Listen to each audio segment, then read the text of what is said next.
작년 이제 월즈 우승을 하고 느낀 거는 우승을 해도 세상이 그렇게 크게 바뀌지 않는구나 이거를 좀 느꼈어요. 어차피 이제 내년에 똑같이 경기를 해야 되고 또 안 좋은 모습을 보이면은 또 안 좋은 평가를 받게 되고 계속해서 나아가야 되더라고요. 이제 여러분들도 서울대에 들어오시고 나 이제 끝났다 다 했다 약간 이런 생각이 있었을 텐데 목표를 정해두고 가다 보면은 좀 금방 지치게 된다고 생각이 들더라고요. 과정을 좀 즐기는 인생을 사셨으면 좋겠습니다.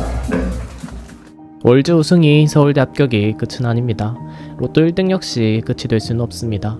목표는 허상입니다. 목적지에 도달했다 해서 이제 끝났다 싶은 순간은 따라오지 않습니다.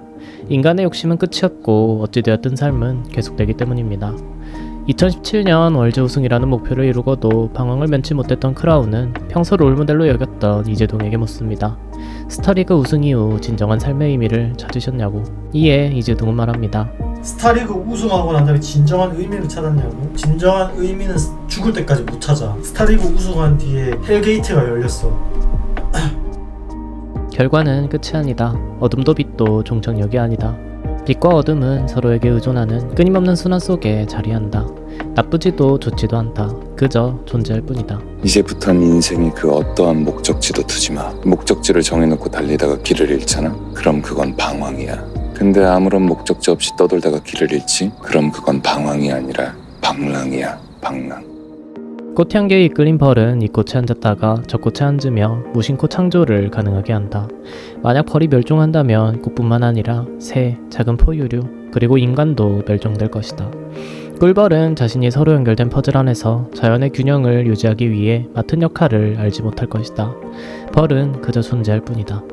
너 저기 저 바다에 반짝거리는 게 뭔지 알아? 뭐긴 그냥 바다 물결이지. 아니야. 저 바닷속을 자세히 들여다보면 저건 플랑크톤들이 햇빛을 받아서 지들이 막 발광을 하고 있는 거야. 걔들이 반짝반짝 빛을 내고 있는 거라고. 해마가 플랑크톤 잡아먹고 사는데.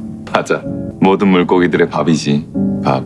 먹이 사슬의 맨 밑바닥. 바닷속 가장 미천한 존재. 불쌍하네. 근데 멋있어. 왜? 저 하찮은 것들이 저렇게 온몸으로 빛을 내잖아? 그럼 산소가 막 겁나 뿜어져 나와. 그걸 먹고 너도 살고 나도 살고 이 생태계가 유지돼서 우리 지구가 존망을 안 한다.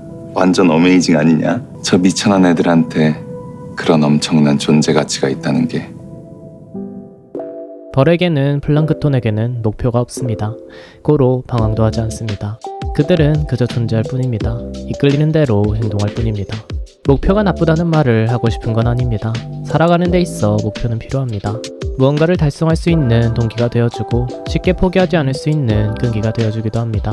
하지만 목표에 매몰되어서는 곤란합니다. 우리는 고삐를 늦출 필요가 있습니다. 우리는 목표지향적 삶에 익숙해져 있습니다. 지금 당장 도달해야 할 것 같은 목적지를 찍어두고 그것을 향해 맹목적으로 달려가는 방식에 지나치게 학습되어 있습니다. 왜 그 목적지여야 하는지, 그 목적지가 내가 진짜 가고 싶어하는 곳인지도 확실히 알지 못합니다. 그냥 그렇게 해야 할 것 같아서, 도착하고 나면 좋을 것 같아서 무작정 내비를 찍고 달리는 경우가 대부분일 겁니다. 그것을 제외한 방식은 알지 못합니다. 배우지 못했기 때문입니다. 그렇게 살아볼 여유가 없었기 때문입니다. 우리에게 방황이 친숙하게 느껴지는 이유가 바로 그런 지점에 있다 생각합니다. 지금 우리에게 필요한 건 목표지향적 마인드를 조금은 내려놓는 것입니다. 그곳에 방랑가적 마인드를 조금씩 채워넣는 것입니다. 내 인생을 칠해야 할 것 같은 색으로만 칠하는 것이 아닌 내가 칠하고 싶은 색으로도 한번 칠해보는 것입니다. 그렇게 할 줄 아는 사람이 되어보는 것입니다. 과정을 즐긴다는 건 바로 그런 것이라 생각합니다.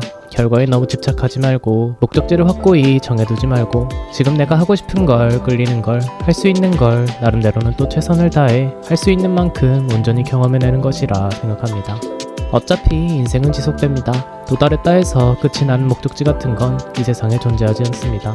대통령이 되어도 세계 제일 가는 부자가 되어도 마찬가지입니다. 과정을 즐길 줄 모르는 사람은 인생을 자신이 원하는 색으로 칠해나갈 줄 모르는 사람은 자신이 설정해둔 목적지에 도달한 순간 그 이후의 삶을 감당할 수 없기 마련입니다. 어쨌든 경기 결과는 사실 제가 정할 수가 없잖아요. 그죠. 그냥 경기 노력하고 그냥 네. 경기에 집중하고 그렇죠. 그렇게 하고 이제 뭐 그쵸. 결과는 어떻게 되든 그쵸. 네. 어쩔 수 없죠. 네, 뭐 과정에 중요시하고 그러다 보면 또 자신감도 많이 맞아요. 생기고 그게 오히려 경기력도 그거를 믿고 경기에 마음도 임하는 편하고 그러다 보면 이제 좀 마음도 편해지고 맞아요. 단단한 사람은 평안에 이른 사람은 결과에 집착하지 않습니다. 그들은 과정에 집중합니다. 그리고 결과가 이루어지길 기다립니다. 결과는 내가 어찌할 수 있는 바가 아니기 때문입니다. 하지만 인생이라는 건 오묘해서 그렇게 결과에 대한 집착을 내려놓고 과정에 집중하는 순간, 최선을 다한 나를 믿고 오늘이라는 순간에 집중하는 순간, 가끔은 우리가 예상치도 못했던 결과가 자연스레 따라오기도 합니다. 페이커가 결국엔 월드 5회 우승이라는 업적을 달성하고 파이널 MVP까지 먹었던 것처럼 본능대로 행동할 뿐인 벌이나 플랑크톤이 결과적으로는 우리가 살아가는 생태계에 크나큰 영향을 끼치고 있는 것처럼 말이지요.